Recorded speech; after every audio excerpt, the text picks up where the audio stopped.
Bismillahirrahmanirrahim. Assalamualaikum warahmatullahi wabarakatuh.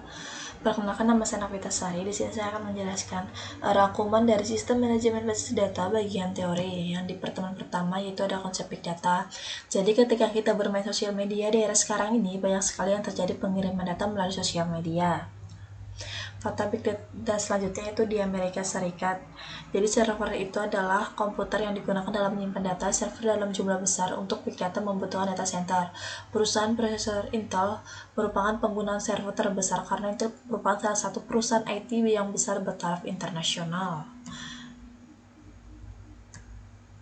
Konsep basis data, database bisa dibayangkan sebagai tempat lemari arsip penyimpanan data, yaitu himpunan kelompok data arsip yang saling terhubung yang diorganisasi sedemikian rupa dapat dimanfaatkan kembali secara cepat dan mudah. Di pertemuan kedua ada konsep basis data. Ada kumpulan data yang saling berhubungan disimpan secara bersama tanpa pengulangan. Kumpulan file tabel arsip yang saling berhubungan tersimpan secara elektronis. Contoh database universitas yaitu tabel mahasiswa dihubungkan dengan tabel fakultas melalui KDF, tabel mahasiswa dengan tabel nilai melalui NoBP, dan tabel mata kuliah dengan nilai melalui kode NK.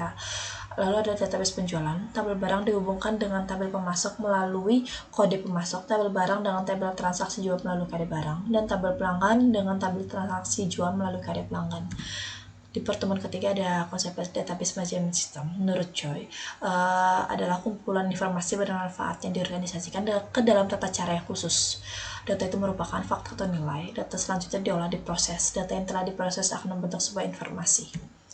Secara konsep, yaitu kumpulan dari data-data yang suatu berkas yang saling berhubungan dengan tata cara tertentu untuk membentuk data baru. Kumpulan dari data yang saling berhubungan antara satu dengan yang lainnya yang diorganisasikan berdasarkan skema atau struktur tertentu.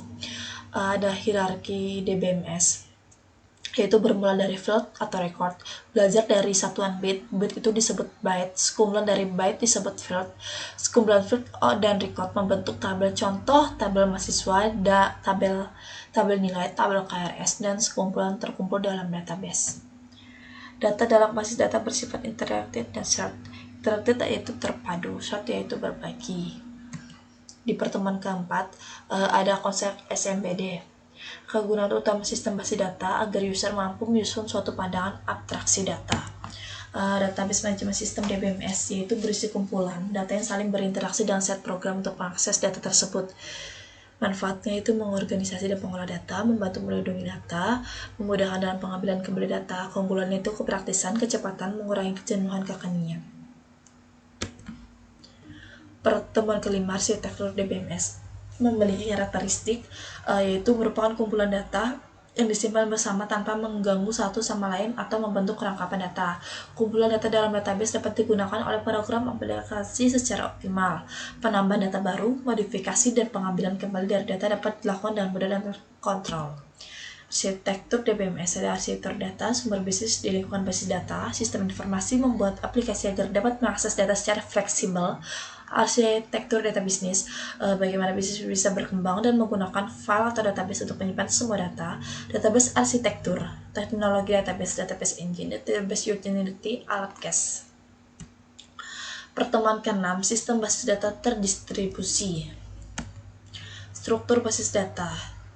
Gambar ilustrasi di atas ada bermacam-macam server, web server, FTP server, proxy server, mail server, DNS server, dan gateway. Semua tersimpan di ruang server dan sifatnya on terus, tidak bisa mati. Kalau mati, maka aplikasi tidak bisa diakses oleh mahasiswa. Local area network, terhubung dengan router, modem, dan akses internet. Pertemuan ke-7, desain rancangan RDBMS. Komponen sistem basis data database. Data tersimpan secara terintegrasi dan dipakai secara bersama-sama. Yang kedua ada hardware, perangkat keras yang digunakan dalam mengelola sistem database. 3. Ada software, perangkat lunak perantara antara pemakai dan data fisik. Yang keempat ada user sebagai pemakai. Yang kelima sistem operation system. Komponen lingkungan database, mencegah data redundansi dan inkonsistensi, mempermudah dalam melakukan akses terhadap data, mempertimbangkan data isolation, mencegah kebocoran akses anomaly, mempertimbangkan masalah keamanan data, mempertimbangkan masalah integritas. Di pertemuan 9 ada aplikasi e-government. Perkembangan software berbasis data, standalone, database diakses pada komputer personal, misalnya Microsoft Access, Workspace, DBase, dan lain-lain. Server database diakses dengan jaringan komputer, misalnya Oracle, IBM, DBM2, Microsoft SQL Server, MySQL, Sybase, Interbase, Paradox, dan lain-lain. Membangun bank data, data warehouse. Membangun aplikasi operasional instansi. Aplikasi operasional instansi Bapeda. Di pertemuan 11 ada konsep entitas. Terminologi, entity, orang, tempat, kejadian, atau konsep yang informasinya direkam. Contohnya itu pada rumah sakit, pasien, dokter, obat, kamar. Contohnya pada universitas, mahasiswa, dosen, mata kuliah, dan buku. Atribut yaitu untuk mewakili suatu entity dan merupakan data elemen, fact, dan item. Jadi contohnya seorang mahasiswa dapat dilihat dari atributnya, misalkan nama, nomor induk, alamat, nomor orang tua, dan hobi. Data value. Data aktual atau informasi yang disimpan pada tiap data elemen atau atribut. Record atau tuple, kumpulan elemen-elemen yang saling berkaitan menginformasikan tentang suatu entity secara lengkap. Satu record mengawali satu data atau informasi tentang sesuatu dari sebuah objek. Satu record terdiri dari field yang saling berhubungan untuk menunjukkan bahwa field tersebut dalam satu pengertian yang lengkap dan dirangkum dalam satu record. File, yaitu kumpulan record-record sejenis yang mempunyai panjang elemen yang sama, atribut yang sama, namun berbeda-beda data value-nya. DBMS, yaitu kumpulan file-file yang mempunyai kaitan antara satu file dengan file yang lain sehingga membentuk satu bangunan data untuk menginformasikan satu perusahaan. Ada fungsi basis data. Database yaitu kumpulan file-file yang mempunyai kaitan antara satu file dengan yang lainnya sehingga membentuk satu bangunan data untuk menginformasikan satu perusahaan. Set program pengelola, satu paket program yang dibuat agar memudahkan dan mengefisiensikan pemasukan atau perekam informasi dan pengembalian atau pembacaan informasi dalam database. DBMS yaitu kumpulan data yang saling berrelasi dan satu program untuk mengakses database. Database digunakan untuk mengatasi masalah penggandaan, inkonsistensi data, kesulitan pengakses data, isolasi data untuk standarisasi, banyak pemakai, security, kesatuan, kebebasan data.